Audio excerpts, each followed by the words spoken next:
Hello, everyone. Thank you so much for joining us. Welcome to AFM 2021. Thank you for joining us at the Pacific stage. I hope you're all having an excellent morning. I would like to welcome everyone to our very first session of the day on the Pacific stage called It's More Fun Filming in the Philippines, presented by the Film Development Council of the Philippines. It is my pleasure to introduce our moderator, journalist and film festival consultant, Wendy Mitchell. Wendy, thank you so much for joining us. Thank you so much, Aaron. I'm thrilled to be here. As Aaron said, my name is Wendy Mitchell. I'm a film journalist. I'm a contributing editor at Screen International, so I write a lot about the international film industry, and things are really booming in the Philippines. So I know how busy AFM is for everybody.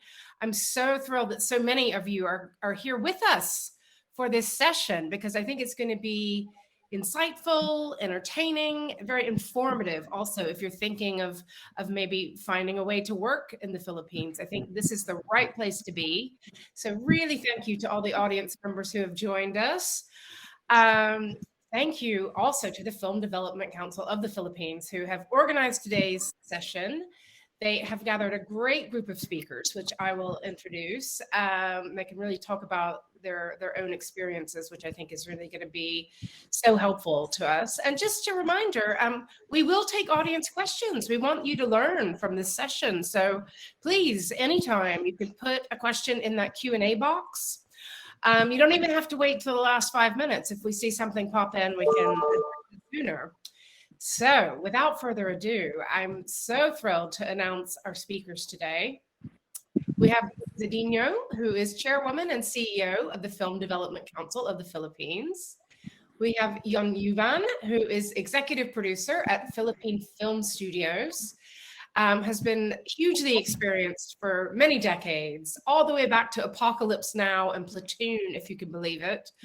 More recently on Born Legacy and TV shows like Survivor and Amazing Race. Another veteran, we have Scott Rosenfeld, who has made so many great films in the US. You will know some of my favorites too, like Home Alone, Smoke Signals, Mystic Pizza, Teen Wolf, dozens more. And he's working on a lot of exciting projects now in the Philippines, including Counterplay, which he wrote and will produce, and we'll learn more about that one in a few minutes. We're also joined by Pedring Lopez, who is a Filipino filmmaker who is going to be the director of Counterplay. And he's going to be telling us more about his creative and business career. And last but not least, from LA, home of the AFM, we have Francis De La Torre, who shot his series Almost Paradise for Electric Entertainment, and they shot this in the Philippines. So he's got some great experience as well. Yeah, so many experts to talk to. Let's start with our host. Liza, can you sort of set the scene for us a little bit and just tell us what's happening in the Philippines right now? It seems like a lot is going on, which is good news. Yeah, I mean, can you imagine this is all happening in the middle of the pandemic? Because the year before, we were closing the celebration of the 100 years of Philippine cinema, and we just launched finally, after years of lobbying for incentives to, be created to bring in these foreign productions in the Philippines. We were able to launch it in 2020. It's free financial incentives in 2 years. And these are film location incentive program. This is a 20% cash rebate for foreign productions working with line producers in the Philippines to shoot. And then we also have the International Co-Production Fund, which supports, co-productions between two countries or more. We give a maximum of around 200,000 US dollars in grant. And our ASEAN Co-Production Fund. This is to activate more partnerships between Southeast Asian countries, which is right now, there's a lot of activities happening in Asia right now, and we want to be part of that. We want to support these projects, and we've been supporting around 21 projects in the last 2 years. We've given out around, we've awarded around 5 million total US dollars. Half of that has already been given out to our producers. And yeah, we're very excited because these 21 projects are really important, and it really sets the stage for how we intend to collaborate with different countries. We have here right now some of the recipients of our grants. We have um, of course, Sir Jun Huban. His Survivor series has been shooting in the Philippines for so long, and he'll tell you more about it. But we're happy that in the last 2 years, we've been able to support, and the government has been able to pledge its support to the continuous production of these kinds of reality series that would really create work and jobs in the Philippines. And in those 2 years, we were able to bring in a total production spend of around 1.89 billion in the Philippines, and supported around 1,730, created around 1,731 jobs. I mean, this is the kind of speak that the government is looking for, and we're happy that we were able to uh, match the incentives that are finally being given by the Philippines by through these projects.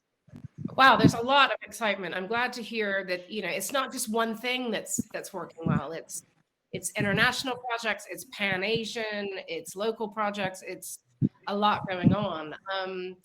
So, Mr. Yoon, I would like to come to you to hear about Philippine Film Studios. As I mentioned, the company has been thriving for many years. Can you tell us a little bit more about the kinds of projects that you've been working on recently?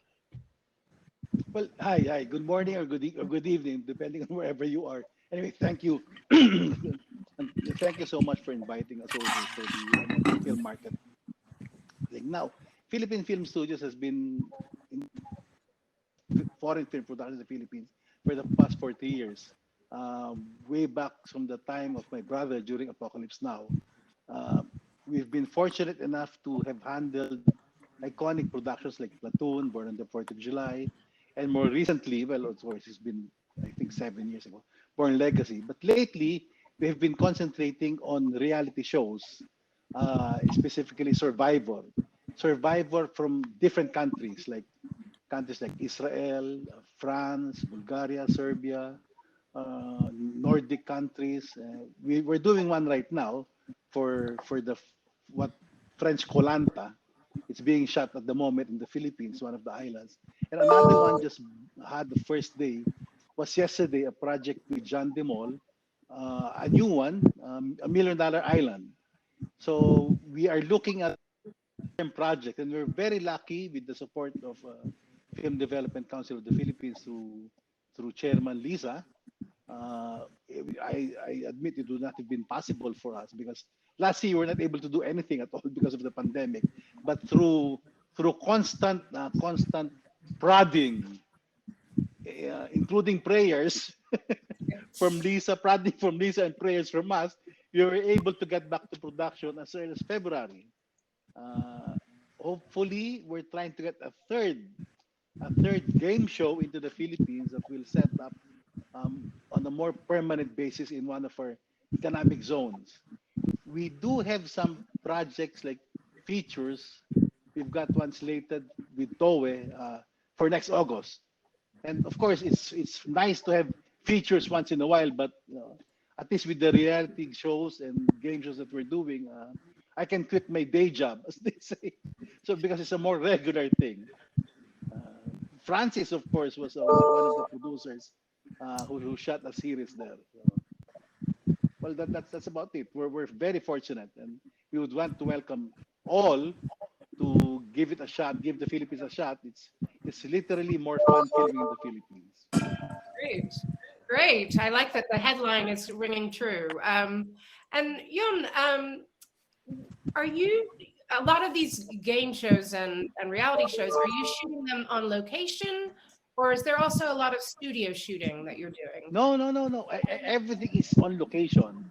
Yeah. Uh, we have with the Philippines is noted to have 7,100 islands, depending on low tide or high tide. We've got more during the low tide. Uh, we realized because there's a changing um, genre of foreign productions. Unlike during the Vietnam War films, we had a lot of those. We were doing Platoon, Born on the 4th of July, Missing in Action. But when the attention of Hollywood shifted to, let's say, more desert type of war games, we didn't have that equipment. We realized that since we had the islands, we presented it to shows like Survivor. So all of these are shot on location. We bring into an average about 100 to 150 foreign crew per country to shoot in the Philippines for 40 days to 60 days. Now, there is, of course, a local component attached to that. Our cameramen, our electricians, local labor, name it. We have been, in fact, one of the areas we've been filming at in northeast of Manila, Caramoan, that used to be a fourth class municipality. But thank you to the constant inflow of survivor shows, I said Bulgaria, Serbia, uh, Israel, Sweden, name it. They have been filming regularly. Caramoan now is a second class municipality. It's now in the tourist map. But all of these are really shot on location, and they love it. It's just like having working and at the same time having your vacation in the islands. Yeah, I know. I like an island. I think I need to come to the Philippines on a working holiday next. Francis, Yon just mentioned, and Lisa, that you have already shot in the Philippines. You worked on your show Almost Paradise there. Can you tell us a little bit about the show and why the Philippines was the right place to shoot? Sure. Firstly, hello to Lisa. Hi, June. Hi, hi, hi. How are you? And Padring, it's been years, but hello. Great to see that you guys are active. And Scott, great to meet you. The show Almost Paradise was conceptualized by the producer Dean Devlin, who did Independence Day many, many years ago, Patriot, a bunch of other stuff. I'm sure you all know his resume. He's part Filipino, so he and I have been sort of kicking around. Many filmmakers, Filipino American filmmakers, have been kicking around ideas with Dean for many, many years, and he wrote a show for a very good friend of his, Christian Kane, years ago when Christian was a lot younger and still sort of too young to play this role for the show Almost Paradise. Long story short, that show was supposed to be set in Hawaii, and when they had a bunch of shows that, the reboot of Magnum came out, and of course Hawaii 5-0, Dean was like, we got to move the show. It was greenlit as a show for Hawaii, and then he pushed the network to move it to the Philippines, and I think it paid off. The show has gotten a lot of attention for us and for the Philippines, gratefully. A lot of the audience members have remarked about how the show is really an American show, and Dean feels that that's an important thing to create a kind of, he says, like he always says, it's like a comfortable shoe that you can wear, right? It's like these people are people that you invite into your homes every day, which is a TV show, and it's a good way to sneak in some tourism shots of the Philippines. It was a really good thing. We ended up shooting in a place called Cebu for the people who haven't been to the Philippines, and the reason we did so is because there's a city there and resorts which the show needed. Now, if one were to shoot a feature film in the Philippines, there are many other more beautiful resorts or equally beautiful resorts and cities. And if it was a feature film, then you could schedule your shoot where you could shoot the city stuff in a very specific location like Metro Manila or other cities in the Philippines, and then go to even more exotic beach resorts. But because it's a TV show and it's every week, we needed something that was close to each other. So Cebu was the sort of compromise that we did, and we were very pleased. Dean especially was very pleased to see how many talented actors are are in the Philippines, not just locations, right? I think this is the first American show that I was actually set in the Philippines for the Philippines, not just as a backdrop for Vietnam or another country, right? It's actually set in the Philippines with Filipino characters and Filipino actors. 90% of our cast is Filipino. Our directors are Pedring was actually supposed to direct for us, but Pedring was very busy, and that's great. Great for our loss, but great for Pedring that he's got many things going. But Pedring was supposed to direct for us. We were supposed to work with June. Again, our loss. June very busy. Maybe next season. So it's very good to see all these familiar faces on the panel, and yeah, I mean, even behind the camera, right? Not just in front of the camera. They're wonderful people, and Pedrin can talk about this later. We worked with a DP, the same DP who shot our show, shot a feature for Pedrin, Pow, and terrific crew members, and all the Americans who flew to the Philippines for our show were excited to work, not only with the actors but with the people behind the camera. That's really good to hear. Yeah, Francis, what was your personal impression of the locations, of the people, of just being there? Was it inspiring to you? Well, yes, I it's inspiring to me manyfold, because I grew up in the Philippines, right? And then I moved here and finished film school here and all that stuff, began working with Dean. So going back there was a coming home for me. It wasn't just an eye-opening thing. I always knew that there are talented and gifted people in the Philippines, but it was always very hard to convince, especially for a TV show, to convince a network to put the kind of investment in a place that I think June can talk about this. There was a time where the Philippines was really hot, and then for a bit it kind of went away. I don't know why, right? I think June can speak to this more. Yeah, well, he has more experience than us, right?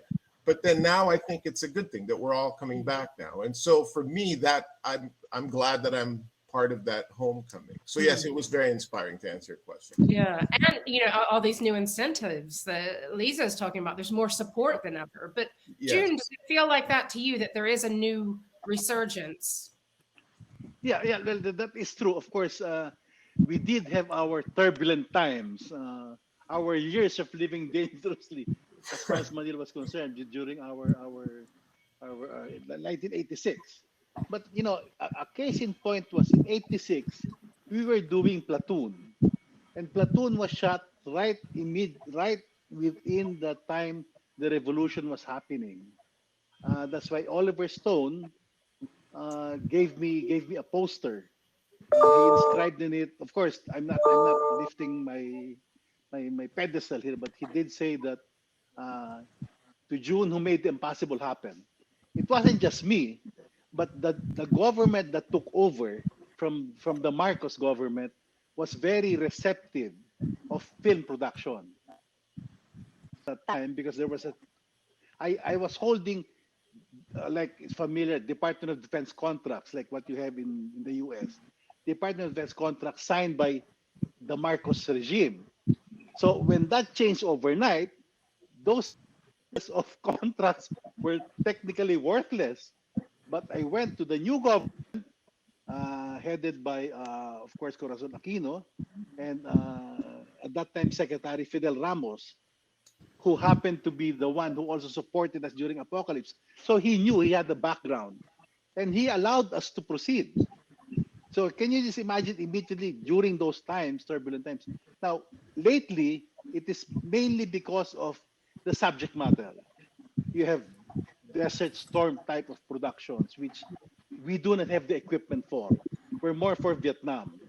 But we're getting back, because right now, because of we've gotten the attention of major studios from Europe. CBS, we did 2 straight years with Survivor US. Born Legacy, of course, was with Universal. They're coming back, but I think it's more of the subject matter. It's really more of the subject matter. Of course, the location, and well, we don't have snow in the Philippines, so Yeah. so, More islands. but We'll if get some more islands. but if it fits the location, I'm sure without batting an eyelash, the producers will be going back. when I think as well for producers like Scott and directors like Yes, Scott. Yeah, Green, yeah. I think it's important that filmmakers and producers write material for not just to be shot in the Philippines, but about Filipinos for an international market, which is what Padrig does, right? And other filmmakers, the other Filipino filmmakers who directed, the local filmmakers who directed for our show.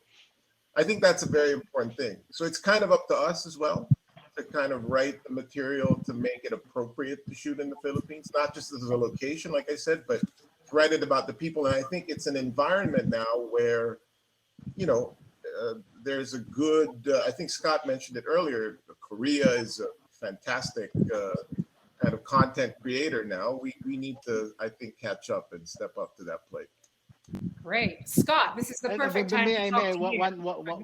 May I interdict one more? Like Born Legacy wasn't supposed to be Manila as Manila.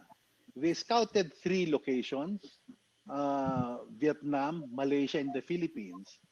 But the producers like Frank Marshall, the director Tony Gilroy, and of course the producer Pat Crowley, when they came to the Philippines, they saw the friendliness, the friendly atmosphere of film production.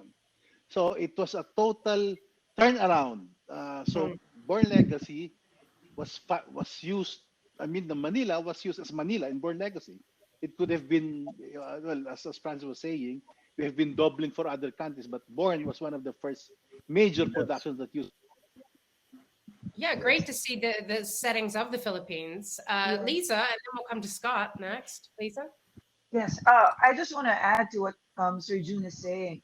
With the International Co-Production Fund, which right now we've been supporting around 17 projects, we participate in project markets where they don't really have an idea yet. They're still on the script stage, they're still in the development stage. And this is where we actually find the projects that are now applying to the fund. We talk to them as when we see that, okay, there's an island setting, maybe we can convince them to shoot in the Philippines and set their location there. And we've been pretty successful on this very targeted promotion of the Film Philippines incentives, because this is the project markets are the place where they're still at the stage of just looking for that particular location that would support and would suit the projects that they have. And we've been very lucky because once we introduced the Philippines, and now because of this incentives, it's been really more attractive. We've been able to bring in these projects to the Philippines, and like I said, out of the 21 that we supported, 17 of those are all original IPs, and this creates this balance between the service sector that we've been supporting, those big reality shows that have been creating jobs in the Philippines, and at the same time to support this new track of just creating original IPs that are normally with the Philippines or with the Philippines as part of this new project. Great. Scott, I know you're very active with the Philippines. I would love to hear what your connections are and what you're planning there, and including with Counterplay. Sure. I went there a few years ago. My first trip was to scout, on a movie that, of course, still hasn't happened, but to scout for a picture that was, in consideration to shoot in either actually Thailand, Malaysia, or the Philippines. And I went to all 3 places, had great experiences both in Thailand and Malaysia had already started their major tax incentive. But when I got to the Philippines, everybody's touched on it a little bit. First, I knew the history of Hollywood being there early on, well before both the other countries. And I had a sense from the crew people I met that they were, in a sense, up to speed in the way we do things in the U.S. more than the other countries. The other thing was, it was really the people. It was the people. It's what knocked me over. Absolutely knocked me over. And I just fell in love with the environment, the people, And I always joke about it. There was another thing. I spent a lot of time in Malaysia, and I liked the locations, but people in the Philippines would say, "Oh, but why are you going to decide to shoot the movie here?" And I'd say, "Well, and everybody's sort of hanging on the answer." And I said, Malaysia was fantastic. KL was great. But every time I went to have breakfast at one of the buffets, you'd even see like salmon or smoked salmon, but I could never find a bagel in the entire country of Malaysia that just doesn't exist. And I said, as soon as I got to the Philippines, I found bagels, and I said I was hooked. So, for me, that was just about my connection to the people and to the environment. And subsequently, as I've seen Asia grow, just as we all have, in terms of content, all throughout Asia, uh, I've moved myself away from just doing American projects, partially out of just my own excitement for a new experience in life. I've done enough, shooting in the United States or in New Jersey or in LA. I mean, enough already. It bores me as a filmmaker. It bores me. So I was sort of on the hunt for new and interesting stories, and found myself excited by Asia in general, and then with a specific focus on the Philippines because of the people I met. And then Pedring and I met because I had been, developed Counterplay as this model. In my head, I was like, this is going to be one of the first, not the only, we're not the only, but a major commercial movie that's really a Philippine movie that's international. It does have Western characters, so it's a combination, but it's a Philippine movie. 90% of the actors are Filipino. The entire crew is Filipino. I wrote it, and Pedring and his team came in to work on it, as well as writers. Pedring's directing it, but instead of hauling in a U.S. director or Australian director, he said, look, this guy just directed this really amazing movie, Maria, and he's going to be a great director, not just a Filipino director. I kept saying he's the next, Pedring's the next John Woo, and I still think that. And maybe John Woo will say that someday about him. But I said, I want to make a movie that's an international film that brings the quality that I know how to bring, independent quality, not giant studio $100 million stuff, and make a commercial movie for a price in the Philippines that competes on the international market, and then do it again and again and again, and also television content, which we're developing together. So that's what's excited me. I essentially lived there half the year. I'm not just a guy who goes in and shoots a movie and comes back to the U.S. I'll be back there again pretty soon, probably within 6 or 8 weeks. Yeah, and we're hoping to be shooting by the end of January, at the beginning of February, with Counterplay. So I'm really committed to it. I think there's a great spirit. I think the people understand these things. The fact that people speak English is a help. I'm I try to learn as much as I can, but I have a couple languages I'm learning. So between Visaya and Tagalog, it's not so easy. But the industry speaks English. The industry is really sharp. And, I've enjoyed it. The conversations, I meet peers. I feel like I'm meeting my peers. And sometimes in other countries, it doesn't always feel that way. So that's what's drawn me there, and that's what's keeping me there. Great. Sounds like some good talent and some good attitude.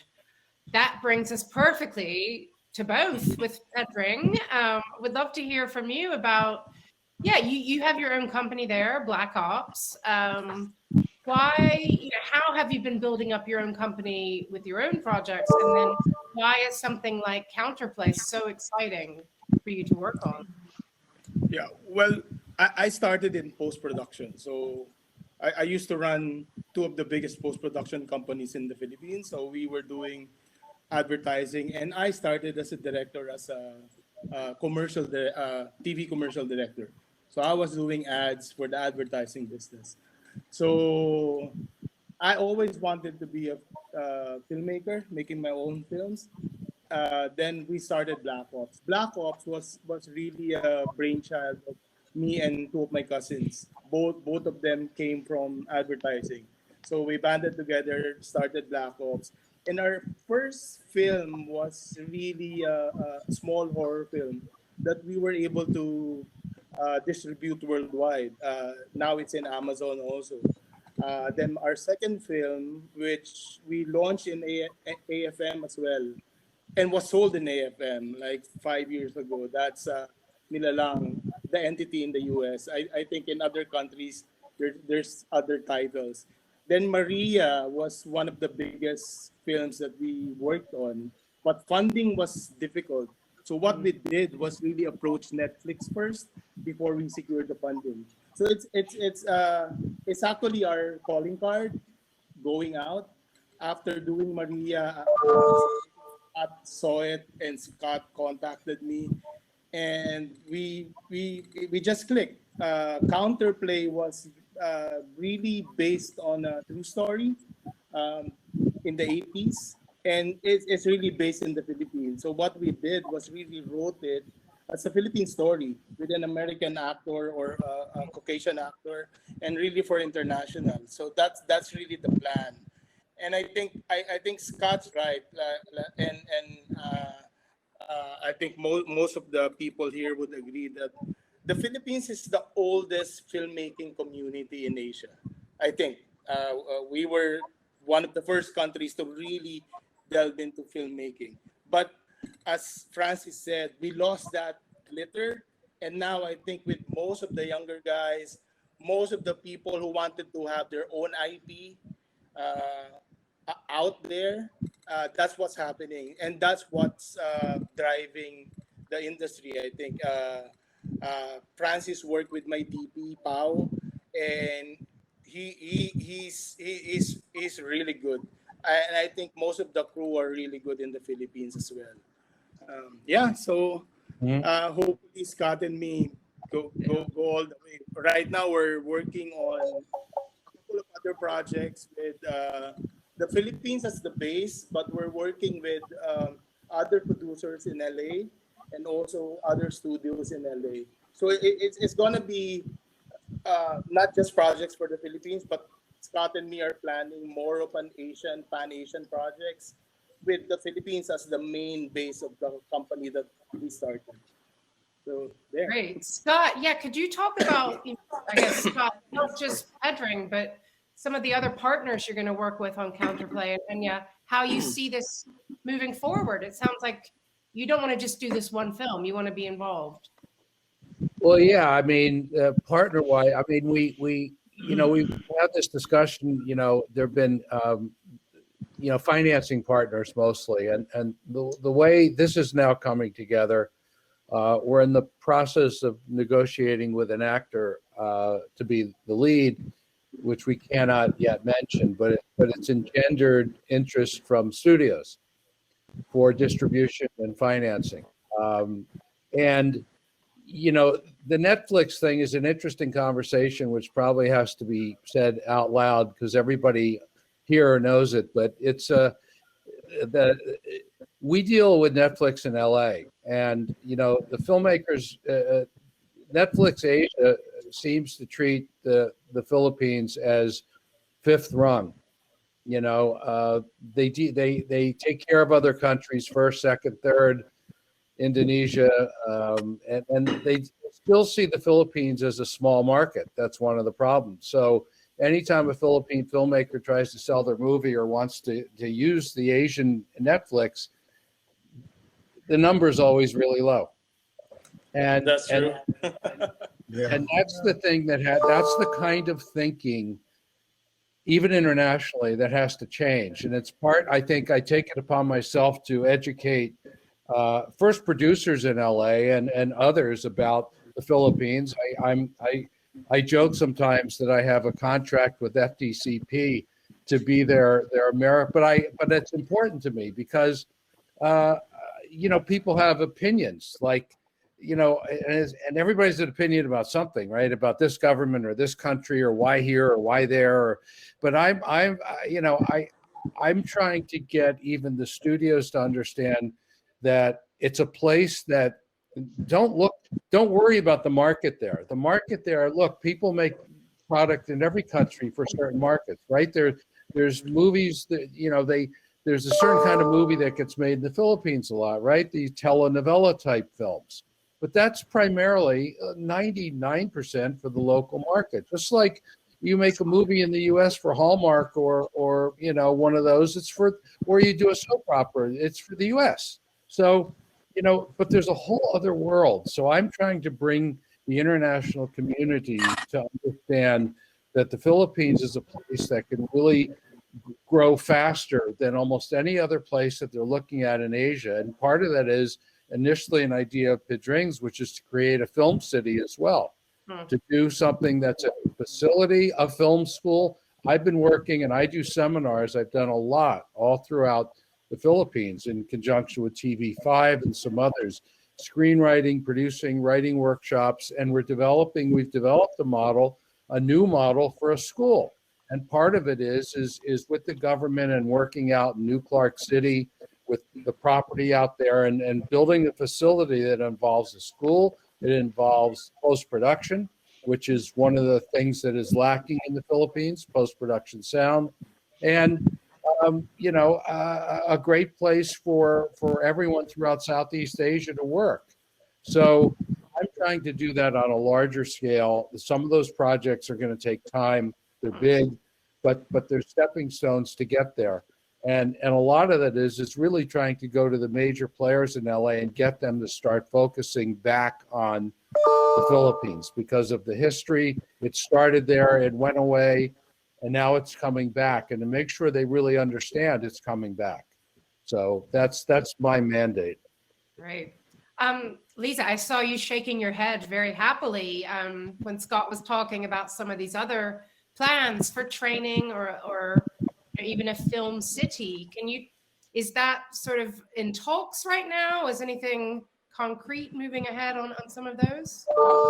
Well, since I came in as chair of the FDCP, it has been my mission to really create that track for us to upskill and elevate the skills of our film workers to be ready for these international productions. Because it's not just something that you declare and it's going to happen.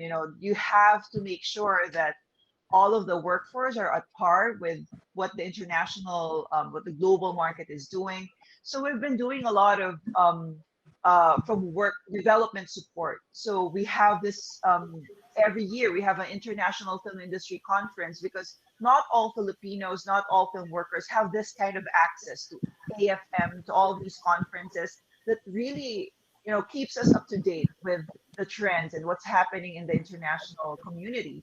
So this is something that we do every year, and we're happy because from a very, very local and very domestic industry, we have more filmmakers now that are actually taking this track of working with international productions, creating projects that would resonate with an international market, internationalizing their projects. So a lot of development is happening in the Philippines and upskilling of our workers. And at the same time, Scott is right. I mean, it's important to set up infrastructures that would create consistency in what you're trying to build, and as well as film policies that would enable an ecosystem of being able to work internationally and understanding the valuation of the Philippines. So these are the things that the FDCP is doing now. We're working with legislators. We're making sure that this incentive that we launch can actually have sustainability, and there will be more support and more funding that can be provided for us so that we can continuously just promote production and collaboration in the international market. And this, I think it's also important that consistency is key. We have to be present. We have to be present in all of these film festivals, in all of these international markets. And the Philippines is very unique because we've actually made a track already. The Philippines is known for its art house films that are doing well internationally. And this allowed for us to create that niche for more filmmakers to be interested working with us, international producers to be interested working with the Philippines. And this year, despite this pandemic, our films have been competing in the biggest international film festivals in the world. So for me, that's really a very optimistic and very promising sign that we're on our way to recovery because we've lost a lot during the pandemic. I mean, $417 million just on cinemas alone and $317 million in production, affecting around 760,000 film workers. So that's something that we have to rise above from, and this is a good way get for us to get back on our feet. Yeah. Now, I did want to ask about the pandemic and how is the pandemic right now in the Philippines? Is production starting again? I know Yoon has been very busy with some of his shows now again. But film production is back. It's safe. You've got safety guidelines, I guess, that people are following. Yes, as early as May of 2020, we launched a safe filming program. This allows for us to work with the IATF, which is the Interagency Task Force, in charge of all the COVID-related policies. So they're in charge of bringing in productions, giving travel exemptions to international travelers. So we set this up and we were able to represent different projects which are still planning to shoot in the Philippines. So that really helped us because there's very little local support right now in terms of investments because it's really hard. I mean, we're one of the hardest hit sectors during the pandemic, and the only way and one of the ways for us to actually recover from this is if we bring in international investments. So through our film location incentive desk, so it's also a new program, it's called Flex.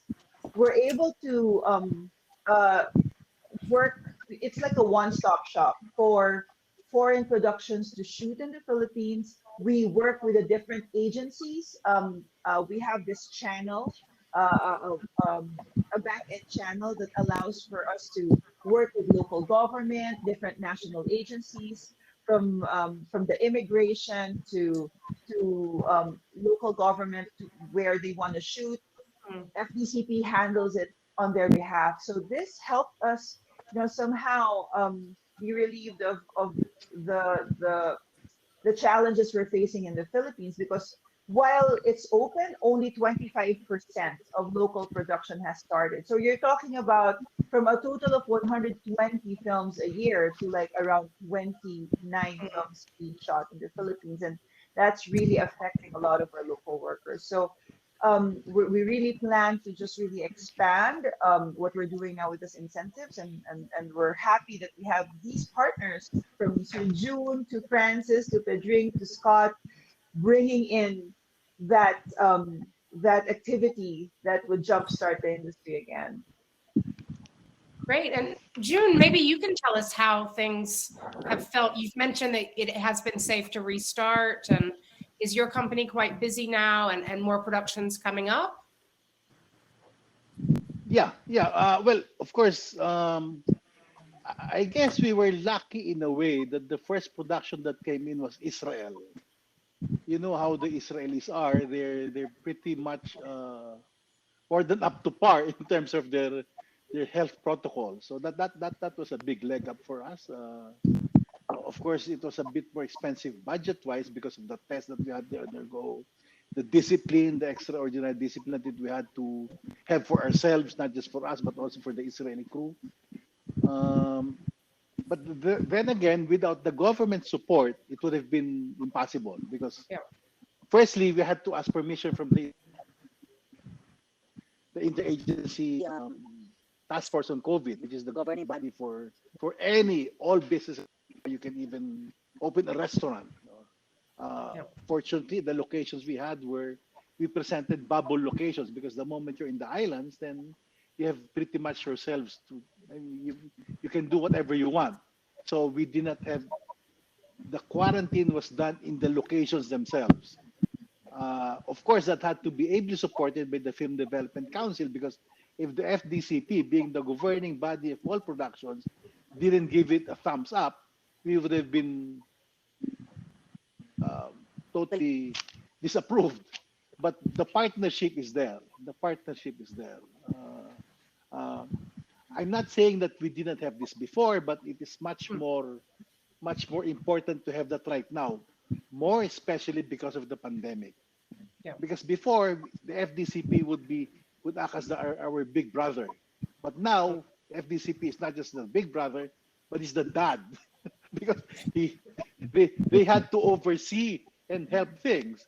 They would be the ones to tap our say you guys are not following what you're supposed to be following. Of course, we had our own reportorial duties to them. We had to make sure that all of our tests are recorded and all of that stuff. But it's nice to know that if there's a problem, you've got a big brother and the dad that you can go to.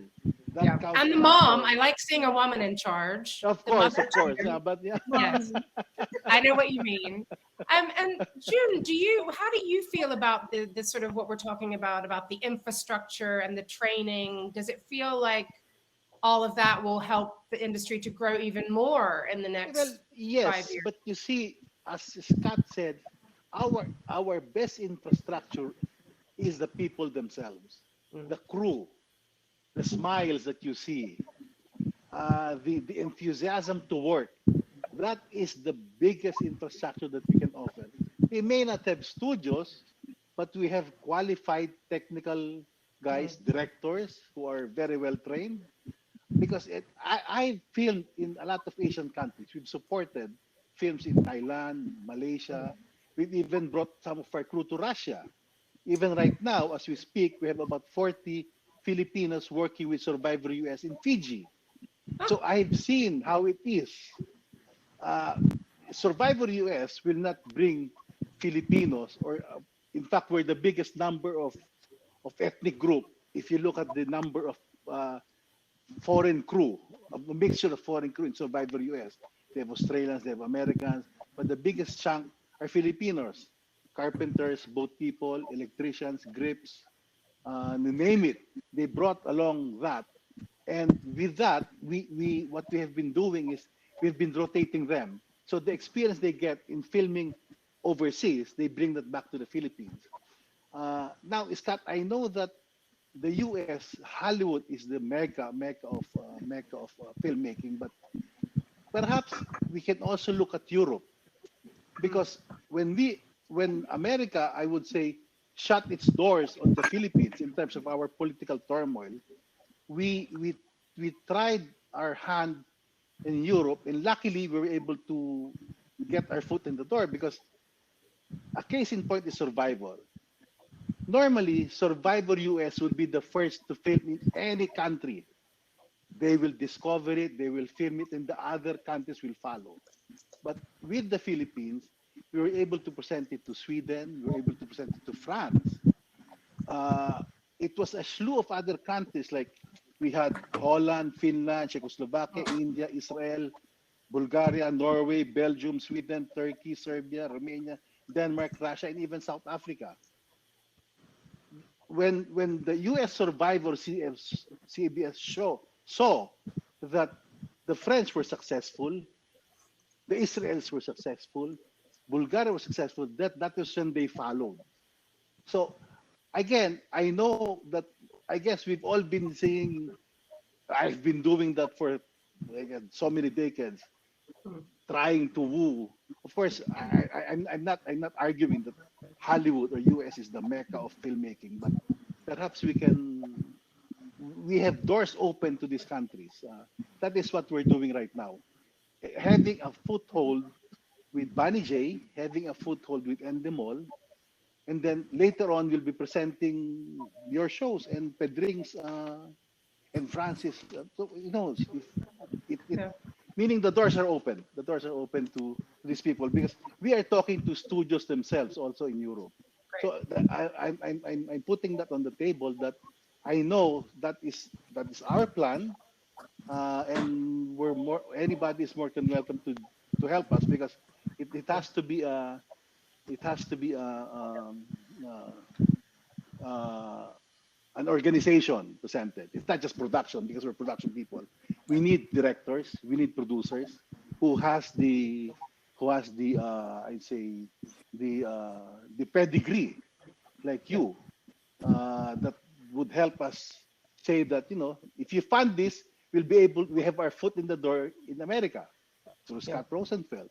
So I mean, that's we're that is my plan. That's my dream. Yeah. Yeah, Francis, it sounds like you had a great experience on the show. Are Yes. you and Dean planning to go back with other productions or a second series? Yeah, we are planning. Well, speaking of the pandemic, I almost want to fast forward past the pandemic, and hopefully we get there soon. But that is certainly an issue, because on a TV show that's a narrative show, you have guest stars coming in every week, and right now there's a quarantine, obviously. So it becomes, if you shoot like an 8-day schedule and the quarantine's 10-day, it becomes kind of a difficult thing. So really, that's the rub. That's what we're talking about now, in terms of once we figure that out. There's talk about we might write all the shows for the whole season, but that's a whole other conversation, right?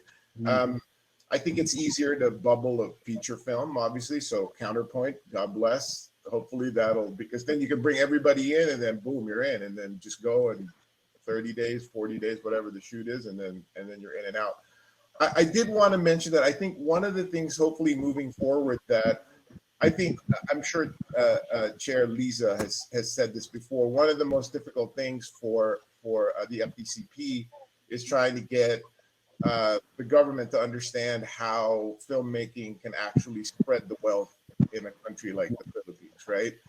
And I think one of the most important things to do moving forward is to have a way to track the incentive, how the money gets funneled into the economy, because film is one of the more unique things that it touches many businesses, right? Like when you plant the flag for a film or a TV show, you're hiring carpenters, woodwork. I mean, you're hiring a whole bunch of other industries. So there's got to be a way to track how the money gets into the economy. Dean has this great story about when he started this incentive in Oregon for one of his shows. He would pay people with the rare $2 bill in America. And so when the show came up for renewal, and it was brought to the office of the governor, he invited all the people who were paid with the $2 bill to show how many economies how many sectors of the economy were actually touched by the film, by the TV show. And I think the other thing I'm going to say is I'm bullish about this, and producers like Scott and directors like Pedring. I think we just need to create more proof of concepts, and I think hopefully that'll help Lisa's job to convince folks in the government to seek. And I do believe Scott's. I know that there are a lot of art house films, Filipino art house films, that have gained a lot of traction internationally, and I'm a huge fan of those films. But in the film business, it's money that really pushes things forward, right? And until we have a big budget film that does well, like for instance, imagine if Born Legacy was directed by a Filipino, right? And had more Filipino characters. If the realization was, hey, we can't just, we're not only going to shoot the movie in the Philippines, we're actually going to have supporting lead actors who are Filipinos and I think that's what Scott and those guys are doing with Counterpoint. I mean, that's the way to do it. I think to have English language content, because Filipinos, as everybody says, right? Like, we speak English. It's an organic thing for Filipino characters to be speaking in English. And so if we can use that as a way to create more content that way, I think, if you build it, they will come. Yeah, that's great words. I love that in the chat for this session, you've already had fans of Almost Paradise saying how great the show is. And I think, that's proof that, a show of this level can introduce new audiences, and a film of the level that Counterplay is going to be. Pedring, could you talk a little bit about the local actors that you've worked with? I mean, do you think that acting talent is ready for big success? Yeah. I think we have some of the best actors in Asia as well. So John Arcilia just won Cannes. Uh, so I think there's a lot of talent here that can really go head to head with other countries, but we just need content for them to be in. Like Francis was saying, we need to create Filipino stories for the international audiences, so people get to discover most of these actors. But yeah, there are really good actors in the Philippines. Uh, but yeah, I would agree with just a note. I would agree with Francis and also that I think the commercial filming the commercial films is the bigger budgets that would drive the industry. It would bring in bigger budgets. It would bring in bigger opportunities for more jobs. So that actually would drive the industry forward. I'm a huge fan of uh, art house films, but I think I feel that I always say this to Chair Lisa that I really love Indonesia done with their action films because after the raid, they created Iko, who was a stuntman, now commands $1 million per film, and he's an Indonesian. He's being sought after by Hollywood. That's what I wanted to do. I wanted to bring in our actors to that level in such a way that they're not just acting locally, but international producers hired them for films. So I think that's what drives me forward as a company and what also what we're doing with Scott. Yeah. I Yeah, think Scott. we just need to remind folks too that June produced two of Oliver Stone's Oscar-winning films. They were both. Yeah. That's the joke, right, June? He just needs to shoot in the Philippines to win another Oscar, right? Yeah. Oliver, Yeah, come yeah, back. that's why. It's time. Oh well, he's been wanting to. That's why when he did Heaven and Earth and it didn't do well, I said, I was just kidding. I told you. Well, maybe Yeah, we'll get younger No. guys, not just Oliver Stone. God bless Yeah. him. He's Yeah. had a Yeah, wonderful yeah, career, but we need younger guys to do that. Yeah, I yes, think yes, of course. Yeah, yeah, yeah. Yeah, that's well, a lot of the producers right now that we're dealing with are all young.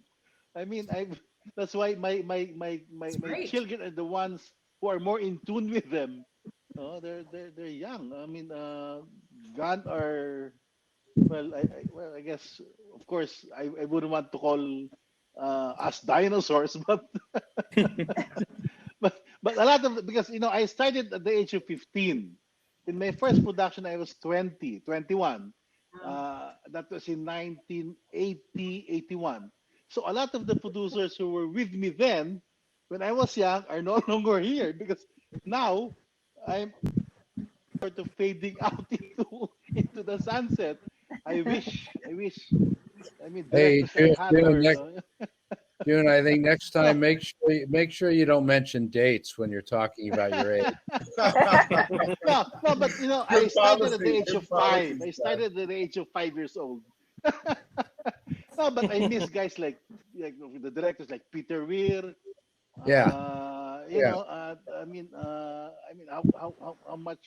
Of course, it's just Sidney Fury. It's yeah. amazing. Right, right. My memory skips me now. But these are the Yeah, time wherein you were holding Kodak was the king of the mountain, but now where's Kodak? So you just have to learn to, I'd say, as I said, when Hollywood closed its doors because we had a tumultuous time in the Philippines because of our, I'd say, military problems we had. Fortunately, you just have to adapt, no? And again, it's easier for me to say that because it's in hindsight. We just got whatever films there was. Small. We didn't even look at if the film was worth doing it. We just did it because when we started Survivor, we were just the logistical help for Sweden. We were just in Manila. they were filming in Palawan because they wanted to do it themselves. We were just shipping them wood. We had a weekly ship that was wood or whatever they needed from Manila because it wasn't available on site. Then later on, they saw that it's not just the logistics. We had the manpower, we had the production, so it grew from there. It grew from there. So well, we're again, as we all say, we're only as good as our last production. So I'm hoping this Survivor, Million Dollar Island, and the third one that we're trying to bring to the Philippines will be there for years. And then again, we will have a foothold with these European studios, Mm. and we know we can offer because I'm not an artistic person. I'm a production guy all throughout. We can offer concepts that that's my dream. I've been saying all along we should really go international because I know we have the talent. We have the talent. We're just missing, I guess, the Yeah. right opportunity, as you said earlier. The next John Woo, who knows? Because the He's Indonesian right you here. were, What do you mean? He's Yeah, yeah, here. he's here already. The Indonesian guy Pedring was talking about was the one in that action movie. I forgot the title. The raid. Yeah. The The raid. Raid. The I raid. was Yeah. trying to get, Ego. I was trying to, after the Raid, I was trying to get that guy for a feature we were doing to be the stunt coordinator. And I was told, sort of take a number. I mean, Yeah. wow. I said, He's doing. and I was He's doing telling them, the bulls can you now. just give me the assistant? The assistant is available. Can you just give me the assistant to the assistant? Not available. Can you give me the assistant to the assistant to the assistant to the assistant? He's not available. Jesus. I mean, I was telling myself, oh, Yeah. that's the way to go. He's doing Expendables 4 as the main Yeah, I bad mean, guy, and what he's more he's can you? bringing his team to do the action. Uh, Yeah, It's a because small. That's an I another have indie movie. yeah, I have plateaued. I have plateaued in production.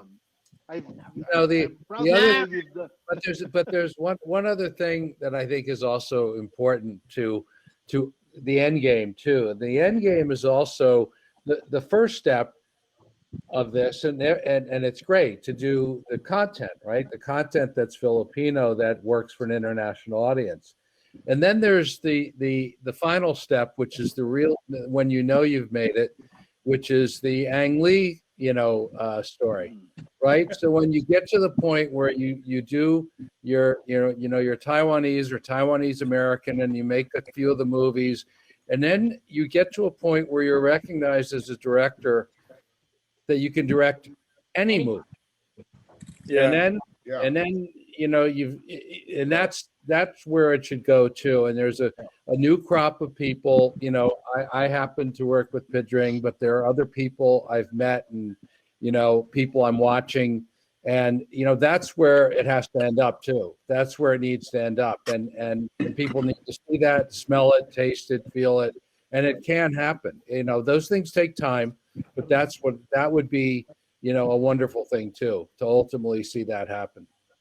Great. And Yeah, Scott, definitely, can I ask definitely. you, have you already settled on a lot of your locations for Counterplay already? Well, Dream we've been about it? we've gone, and Pedrin can speak about it too. We've gone back and forth between the movie takes place, and it does take place in 1985, 86, and it takes place in Manila, but because of the pandemic, we've focused out of the city, and we've primarily focused up around Subic. Um, and so generally the answer is yes. Have we picked this street and that street? No. But have we picked basically where we plan on shooting? Yes. We are going to go out of the city. It's easier to create a bubble. We can keep everybody in a couple of hotels. We can keep everybody close to us, and and protect everybody and have a good shoot. So yes, in that sense, I'd say yes. We know pretty much the area that we're going to shoot in. Yeah, and Padring, what's exciting about you to show maybe parts of the Philippines that Western audiences haven't seen on screen before, I assume? yeah. It's Counterplay really is an action film, so it's not really, we're not really showing an island. It predominantly is in the city, but we were looking for locations that would resemble Manila during the 80s. And I think we found it in some parts of Subic and those areas. And there's going to be a lot of visual effects as well, recreating 1980s Manila. So yeah, but yeah, we're excited to show international audience the kind of films that you can see in the Philippines done in a level that needs to be done, I think. Yeah. Great. Lisa, I wanted to also ask, we've talked a lot about shooting on location, but I know there are some studio facilities there. Do you need more studios because you're so busy, or is there enough studio space right now to handle things? Oh, we will always welcome new Sure. infrastructures in the Philippines. We studio in Cebu where actually Francis shot their series Almost Paradise. But we need more sound stages, definitely. And we're open to, I think right now we are in talks, and because there's a new city that's being built. It's called New Clark City. And we're driving a lot of investments in the country right now. And one of the priority sectors finally it's film because there's a lot of buzz happening with all these creative industry with what Korea is doing. Of course, Philippines is catching on, and we're happy that they're finally catching on because we've been trying to lobby for this for many years, and I'm sure Sir June and Pedring has a lot to say about this, but that's the plan, and we're in full support of that. This new Clark City that offers incentives for investors trying to set up infrastructures like studios, sound stages in the country is very much welcome, and we're providing and we're creating a very attractive incentive for them to set up shop in the Philippines. So that's really that's something that's really on the way. And of course, this this law that would solidify this Film Philippines incentives and would give a yearly fund to the Philippines because our goal is to really uncap and make the rebates automatic for Yeah. any productions coming in because right now it's still selective because we're still trying to build that proof of concept for us to present to government since we are still a developing country, but it's there, and we're happy that these partners are really supporting us to represent this film incentive as something that would really drive business and contribute greatly to the Philippine economy. So it's underway. Great. I admire your energy in pushing all this through. You've done some amazing work already.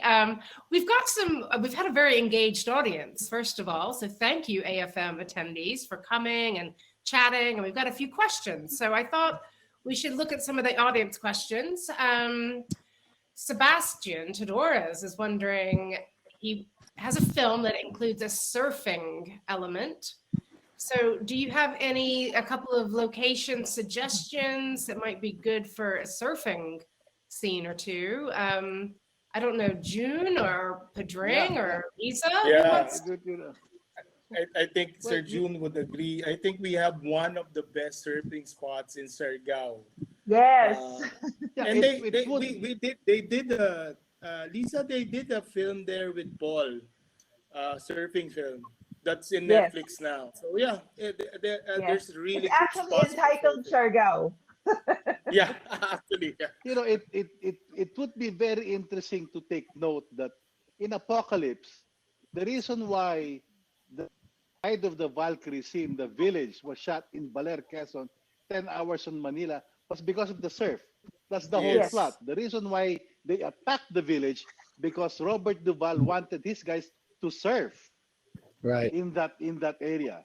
So Mm. surfing, we have that. I mean, name it. Yeah. We, Yes. we, we, La, we have some La of the Union best is spots. also La La Union is Union. also a good spot. Yeah, La So Union, with yeah, we have that. We have that. We yes. have that. And And actually, now yes. Go ahead, Sir Jun. and now we have better infrastructure in terms of hotels. Because in Baler, Quezon, in Apocalypse Now, we were using the school houses and whatever houses we can find to house our crew and our staff, even Coppola. Now we have hotels, we have resorts in those locations. So I mean, it's a lot easier, and we don't need to use the Morse code when like what we were using before in Apocalypse. Yeah. You can There- use your there's, cell act- phones there- here there's these actually a days. film that was shot in Baler. It's called Apocalypse Child because of what happened. Yes. Because it was shot, Apocalypse Now was shot there, and there was a story, a spin-off. It was a child that was left during the filming of Apocalypse Now. It's a good Yes. movie, That actually. That's a good movie. That's great. Let's, I think we've given our surf film experts some great ideas. Thank you. So Kelly Thompson is asking, what types of projects do you think would benefit from filming in the Philippines as opposed to maybe KL or Malaysia? Or, you're not going to talk down other places, I know, but, especially people who have shot there, Francis or Scott, what kinds of projects do you think would benefit from going to the Philippines? Well, I think Pedrin can also speak to this, but I mean, the country is you can shoot anything in the Philippines.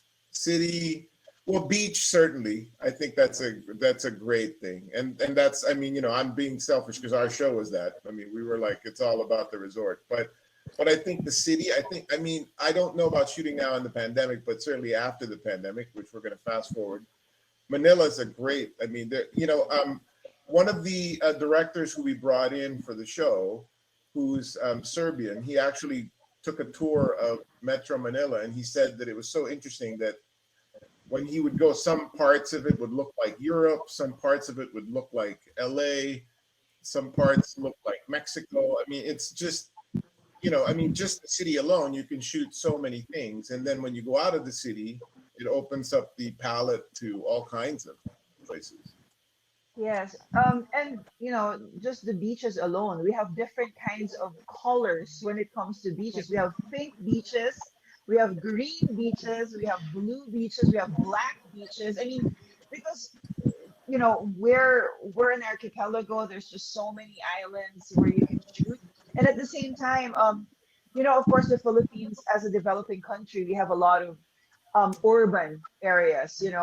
They call it the slums. But these locations have become beautiful and eye-catching when you shoot an action film because there's so much character. There's the location itself becomes a milieu and a part of the film. So a character in the film. So Bust is yeah, that, look right? at Buy Bust and even Born Legacy when it was shot in the middle of traffic and shooting in these very little alleys. It creates so much character. So this is something that you can find in the Philippines. And I remember I was one of the speakers in Japan when they said learn from the Philippines, and I was so surprised. Like, what do you mean learn from the Philippines in terms of locations? But because we're so flexible, it's we're in different countries. They're very strict when it comes to. It's like set in stone. You have to do this, you have to do that. 2 weeks prior to shooting.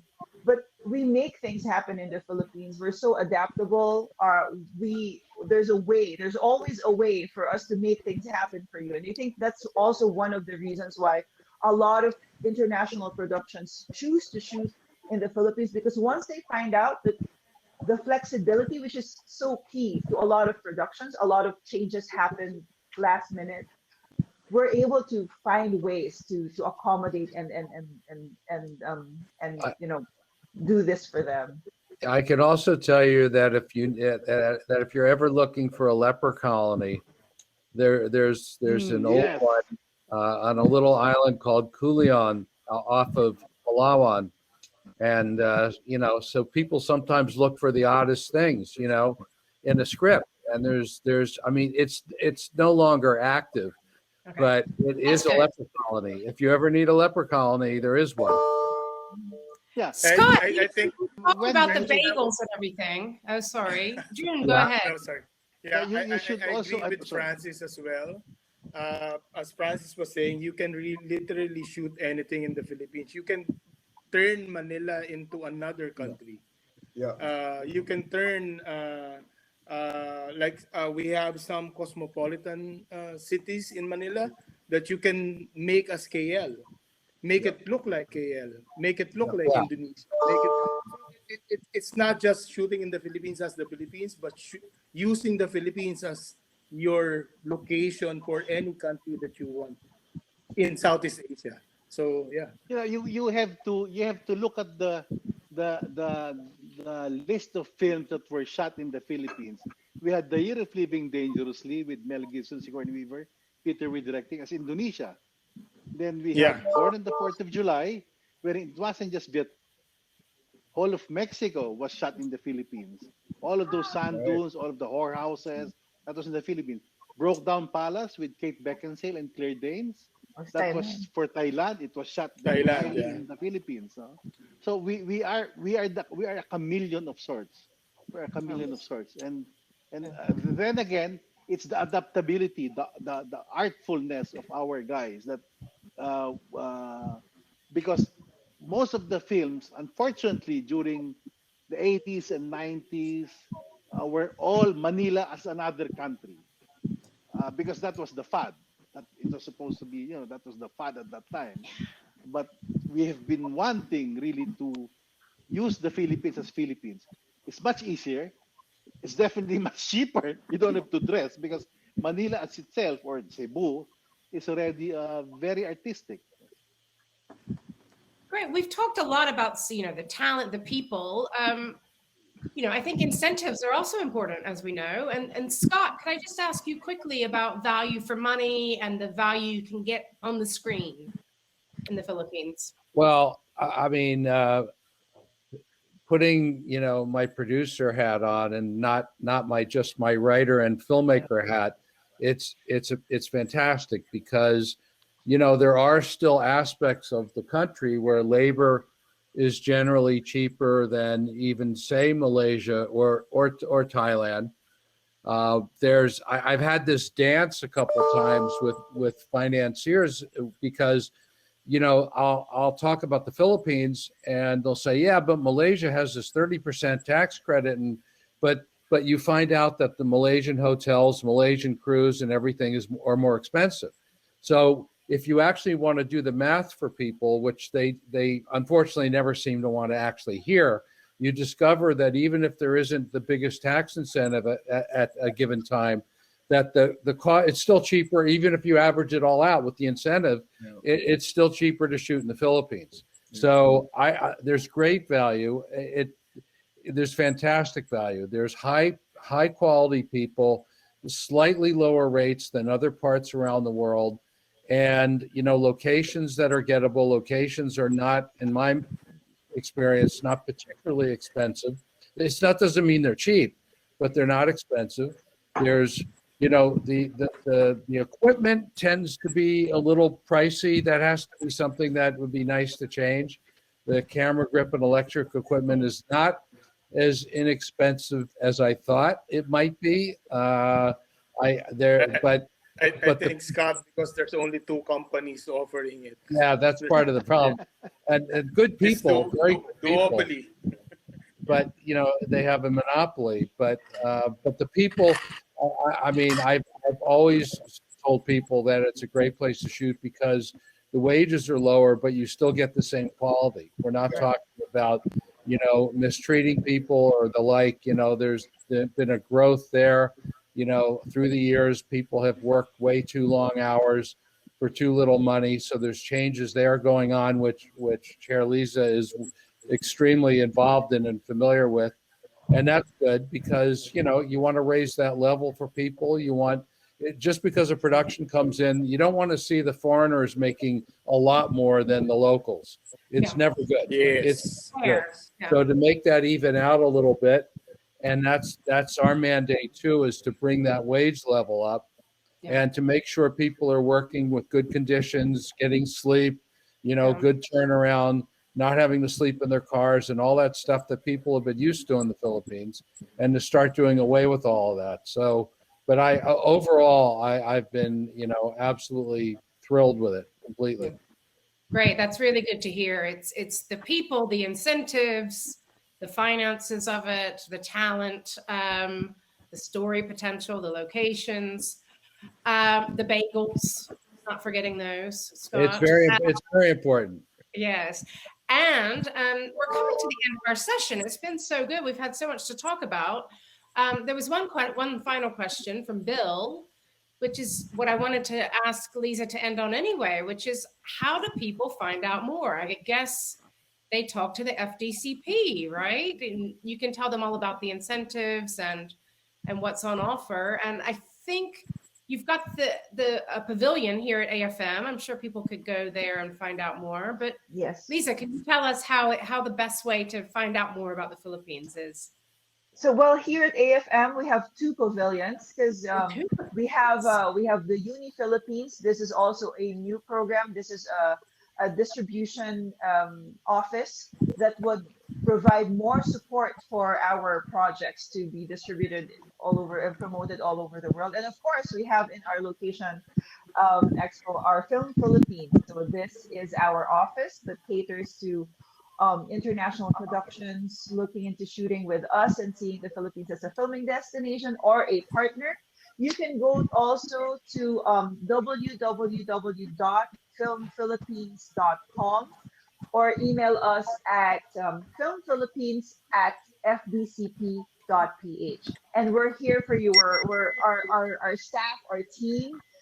You can ask them. We're almost 24/7 available because we're just very excited. We're very happy that we finally have this fund and we're able to collaborate with more countries. And thank you, Wendy, for Thank this. you. I mean, it's been a brilliant discussion, and I can attest they will respond to your email at 3 a.m.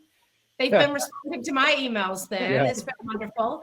And just to say that if you go to the chat function to the right side of your screen, there's some links. And the links for the website and even an email address if anybody wants more information. And as Chair Liza said, please go look at those other pavilions. But really, thank you so much to everybody at the AFM. It's been great to see such an engaged audience at this online AFM, and it's been really wonderful hearing from our experts.